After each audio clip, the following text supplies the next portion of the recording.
Hello everybody, my name is Quinn, but you may call me Crucible Gumi, and before I talk to you guys about the Vex Mythoclast exotic fusion rifle, or its more common name, of the all-in-one Swiss Army knife of Destiny 2, I just want to say thank you to all of you who have shown me support over the past few months. Now, on to the Vex. Prior to this season, the Vex Mythoclast was more or less a joke weapon with little to no viability in PvP. You would get ghost bullets everywhere, and with its pitiful 21 meter range that any SMG user drools over, you got beat by every single weapon in PvP using this before its buff. And now we are back and better than ever. This weapon packs a punch and is not messing around when it comes to PvP. This amazing weapon got a massive buff this season, which brought this weapon from something that was fun, but not very effective to use, to an absolute melting machine. The first major buff was to its range, bringing it to an outstanding 86 range, which makes this weapon no longer suffer from the previous issues like ghost bullets or getting outgunned by anything past SMG range. And that was just the tip of the iceberg for this weapon, with so much being added to this absolute gem. We're going to start with the rate of fire increase, bringing it from 360 rounds per minute to 390 rounds per minute, bringing the TTK from a 0.83, which is just barely more optimal than that of the Ace of Spades at 0.87, to a 0.77. The only other weapon type contesting this would be rapid fire autos at a 0.77 as well.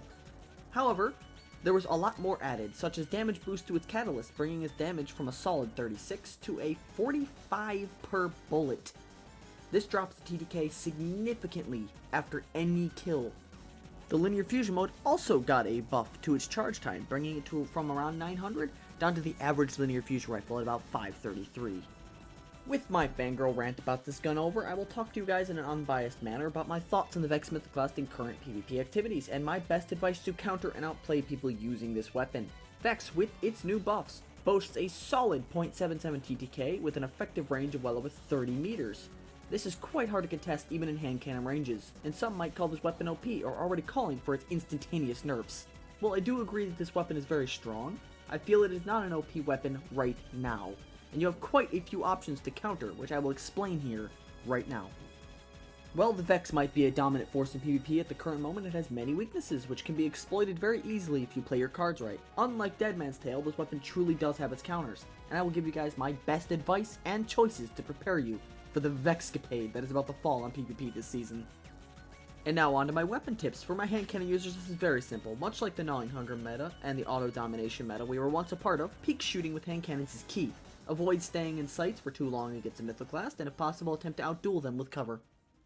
My first and most obvious tip is going to be the red glint this weapon gives off while in linear fusion rifle mode. If you see this glint, it is best to avoid your sight lines. You can also listen to the pre-charging sound it makes when people are around a corner waiting for a kill, or listen for all 3 shots to be fired if you know they are in linear fusion rifle mode.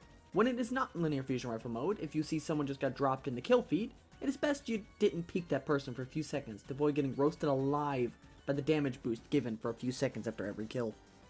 As powerful as the Vex may be, there are a lot of weapons that can counter the Vex in very simple ways. High impact pulse rifles, rapid fire scout rifles, Deadman's Tale, and SMGs, and other close range options such as shotguns, or even the dreaded Lorenz driver are great ways to shut down a cocky Mythoclast user. Even with all of that, this weapon might be a staple in the meta for the next 6+ months. So buckle up my friends, and I hope my review and guide helps you better understand and counter the Vex this season. I know this review and commentary might fall short of what you would expect from other YouTubers, and I'm going to do my absolute best to deliver new videos to you guys that aren't just clips and silent gameplay. If you guys do enjoy my content, please consider dropping a like on the video and subscribe to the channel if you are new here.